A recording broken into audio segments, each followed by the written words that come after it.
I'm Chief Meteorologist Ben Pine, and this is our 2017 Winter Weather Forecast Special. Each year, we want you to be prepared for the winter ahead. So our entire First Alert Storm team has been doing the research, and we have some stories for you. And let's get right to it and start with our winter weather forecast. Meteorologist Jared Heil is here to kick things off and explain the weather features and factors in play influencing our winter weather this season. Jared? As we look ahead to making a winter forecast, there are several ingredients involved. The first of which, what is the weather doing right now? What are ocean temperatures like? We'll look at that. Also, the forecast models that give us an indication of what they are expecting over the course of the winter season and whether or not Arctic blocking high pressure systems can drive cold air into the lower 48. That's not happened the last couple of winters. We think it may happen this coming winter. And if you look at all these together, you get a mix of warm and cold outcomes. So let's take a look. First off, with our current weather and ocean patterns. We are in a La Nina pattern along the equator. That is an area of colder than normal surface water at the equatorial regions of the Pacific off the coast of South America.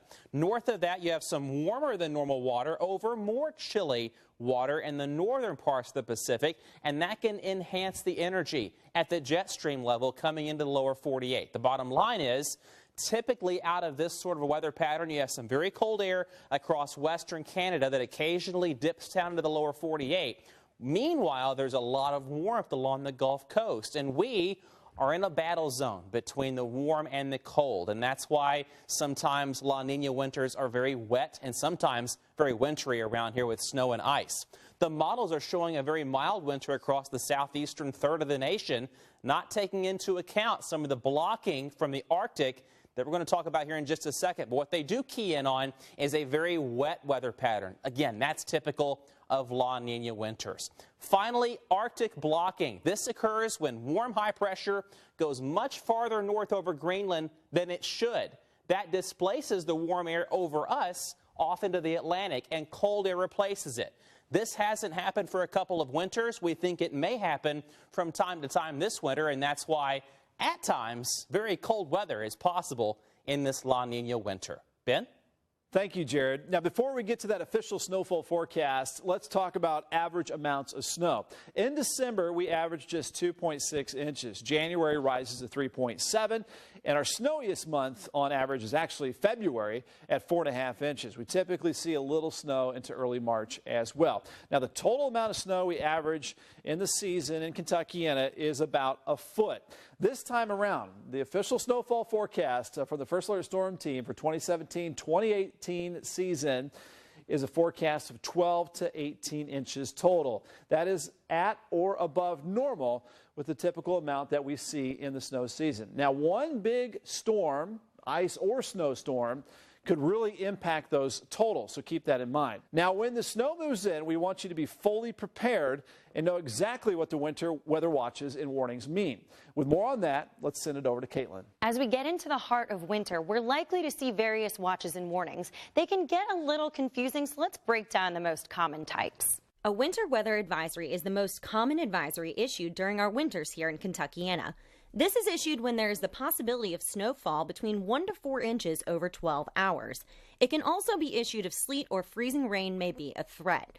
Our last winter weather advisory was January 30th of this year. Now we'll get into a winter storm watch. Our last watch of this type occurred on January 22nd, 2016, when the metro area received almost 2 inches of snow over a 2-day period.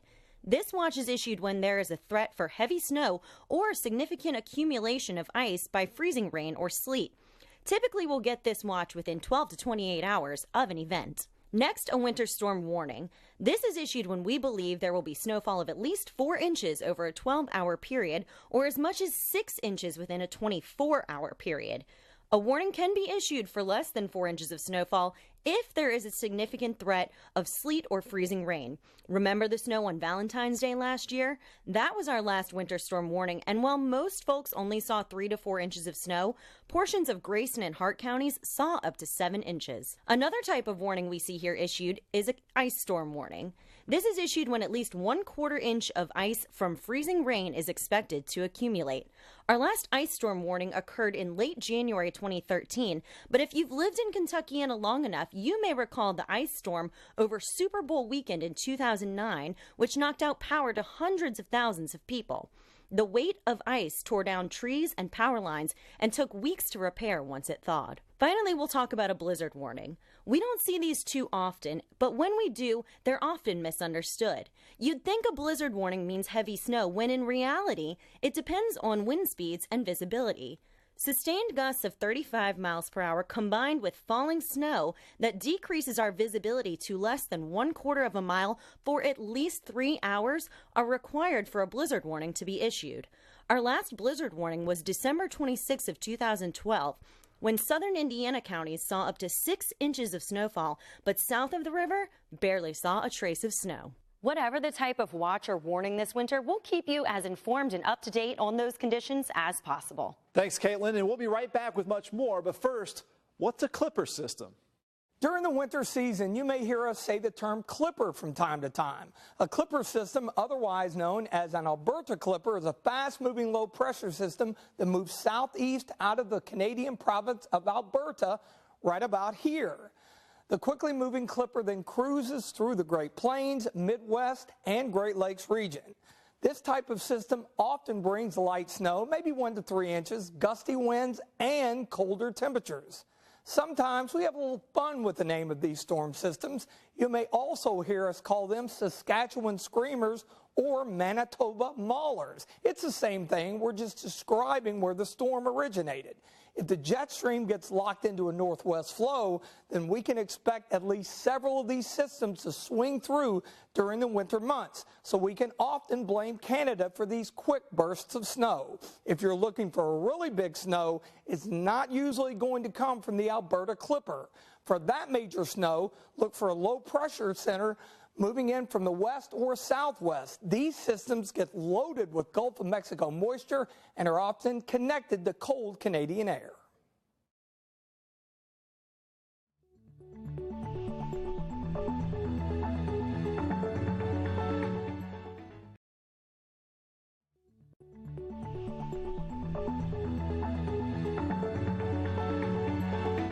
Winter weather can be fun and very challenging for meteorologists.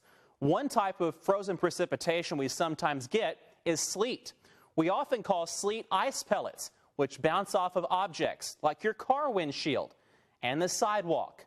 Sleet is not to be confused with the much more dangerous freezing rain, which is simply rain that falls, then freezes on contact with the frozen ground. However, sleet and freezing rain are both formed by an atmospheric warm air sandwich. Here's what happens. Snow falls from a freezing layer into clouds, drops into a layer of above freezing air, and then melts into a regular old raindrop. Then that raindrop falls into a frozen layer closer to the ground. If that layer of air is thick enough, the raindrop freezes into an ice pellet, sleet. But if that layer of below freezing air is very shallow, then that raindrop will not freeze. It lands on the ground and also freezes on contact. That's why we call it freezing rain. It creates a sheet of ice, which is much more dangerous. That's when we get so many car accidents around here, and power outages too. So if we're forecasting sleet or freezing rain at some point this winter, you would much rather have sleet than the treacherous freezing rain. Kentuckian is set to be influenced by another La Nina for the second winter in a row, but historically, what has been the impact on winter weather? Let's take a look back. Here in the Ohio Valley, La Nina winters are generally characterized with wetter than normal conditions and slightly warmer than average temperatures, but that's not a hard and fast rule. So far this decade, we have had La Ninas, which have brought us a variety of interesting weather during our winter season. For snow lovers out there, not all hope is lost because not all La Ninas are the same. Even though on paper, La Ninas typically produce above average temperatures in our region during the winter, that doesn't mean we won't see some decent snowfall along with bouts of cold air, and recent history proves that. Here in Louisville in early 2011 during a La Nina winter, January saw below average temperatures and below average precipitation, but the moisture fell in the form of snow with a solid 10 inches measured for the month.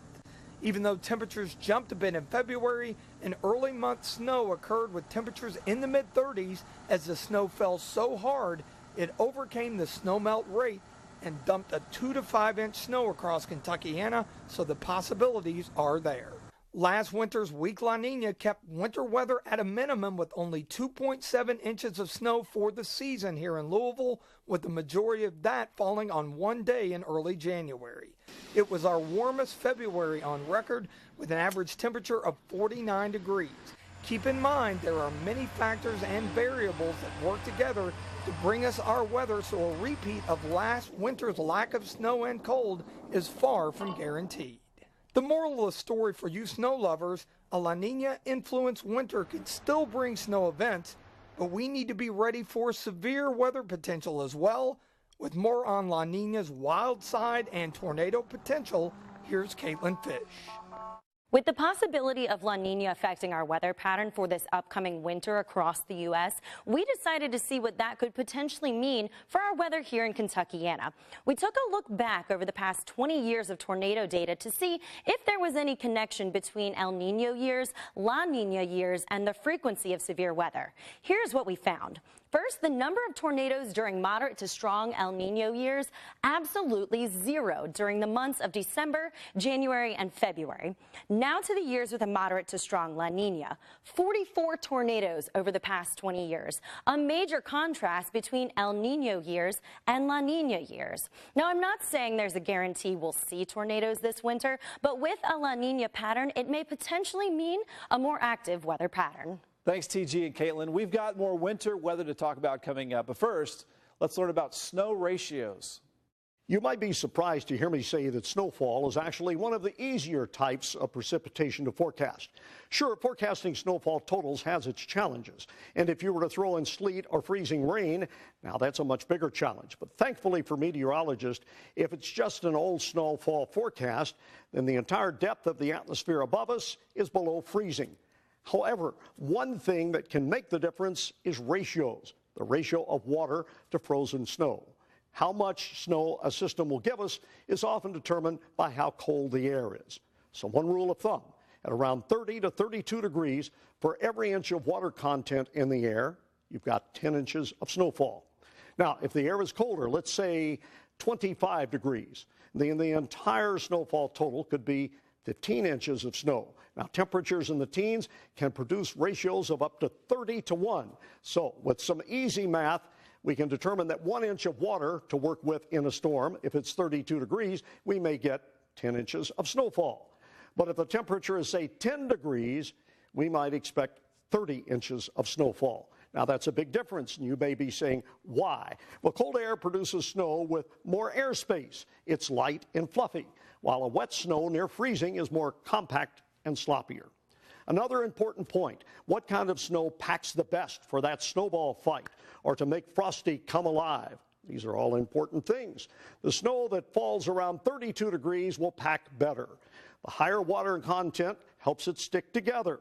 Snow that falls in very cold air is drier and may not stick at all. So the colder the air, the more efficient the snowstorm, and the higher snowfall totals can be expected. But good luck making a snowball if the air is too cold. Thanks, Reed. Here are some quick safety tips to help you get through this winter. Number one, keep your gas tank full and have warm blankets, water, and a first aid kit ready to go. And keep a cell phone charger in the car. You don't want to let a small problem become a big one in case you do get stranded out there. And in the home, number one thing is to check that furnace now. Make sure all the filters are clean, everything is working right. It may take a while to set up an appointment to get anything fixed if something is broken. And again, don't wait for it to break. And make sure if you do have a wood stove that everything is clean and clear.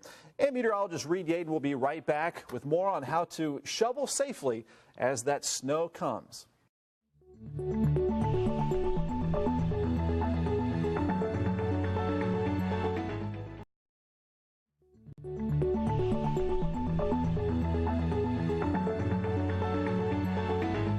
Simple prisms, solid columns, sheaths, scrolls on plates, triangular forms, hexagonal plates, hollow columns, cups, columns on plates, 12-branch stars, stellar plates, bullet rosettes, capped columns, split plates and stars, radiating plates, sectored plates, isolated bullets, multiple capped columns, skeletal forms, radiating dendrites, simple stars, simple needles, capped bullets, twin columns, irregulars, stellar dendrites, needle clusters, double plates, arrowhead twins, rhymed fern-like stellar dendrites, crossed needles, hollow plates, cross plates, and grauple, just to name a few. What in the world am I talking about? No, not futuristic intergalactic space travel or the names of distant stars. I'm talking about common types of snow crystals. The 35 types of snowflakes I just mentioned cover most of what you'll see under a microscope. But it's true that most likely no two snowflakes are the same. The most recognizable type of snowflake is the stellar dendrite. The name comes from their star-shaped appearance and their tree-like branches. These form best where the air is very cold at -15 Celsius or 5 degrees Fahrenheit. All of these different types of snowflakes take different sizes and shapes based on how much water content or moisture is in the air and because of the difference in air temperature. By the way, all snowflakes form when an extremely cold water droplet freezes onto a microscopic dust particle. This creates an ice crystal. As the ice crystal falls to the ground, water vapor freezes onto the primary crystal, building new crystals.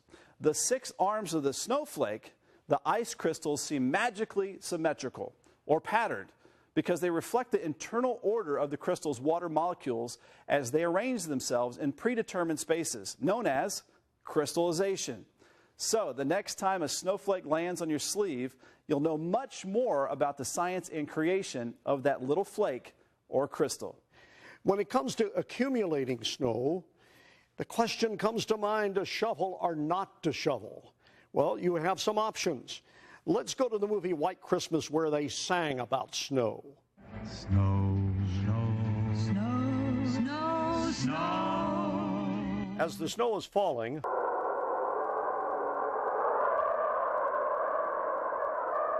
our thoughts turn to clearing our walks and drives. There are really 3 choices. You can use a snowblower, go old school and shovel it, or you can melt it. Most of what we need around here is a snow thrower like this little guy. It's got a rubber auger that gets right down on the sidewalk. It gets right down on the driveway. They're rubber coated, so they're not going to destroy anything. It is the snow thrower that we most likely will lose if we're in this town.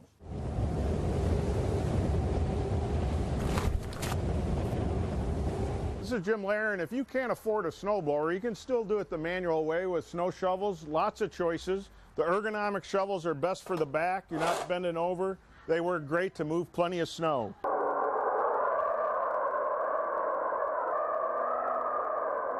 Another way is to just return the snow to its original liquid state. You can use a calcium chloride product, much safer than salt. It won't damage concrete, won't harm your pets or your plants. Easy to spread out.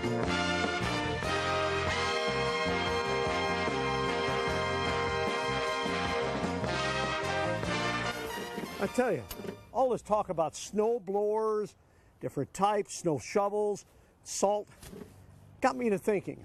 I've got an idea. I'll see you in just a second.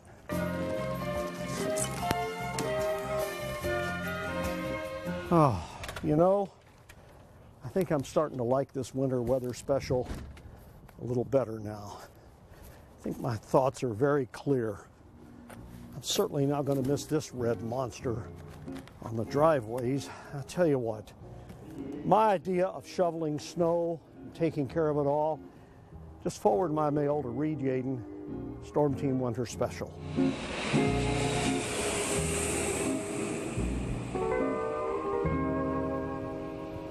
Thanks, Reed. And again, if you missed our snowfall total forecast from earlier, we're expecting at or above normal amounts with an active winter expected. That means 12 to 18 inches total with near or below normal temperatures. And we'll need to be ready for ice and severe weather potential as well. Our First Alert Storm Team will be right here for you on air, online, and on your mobile device when the weather gets wild this winter.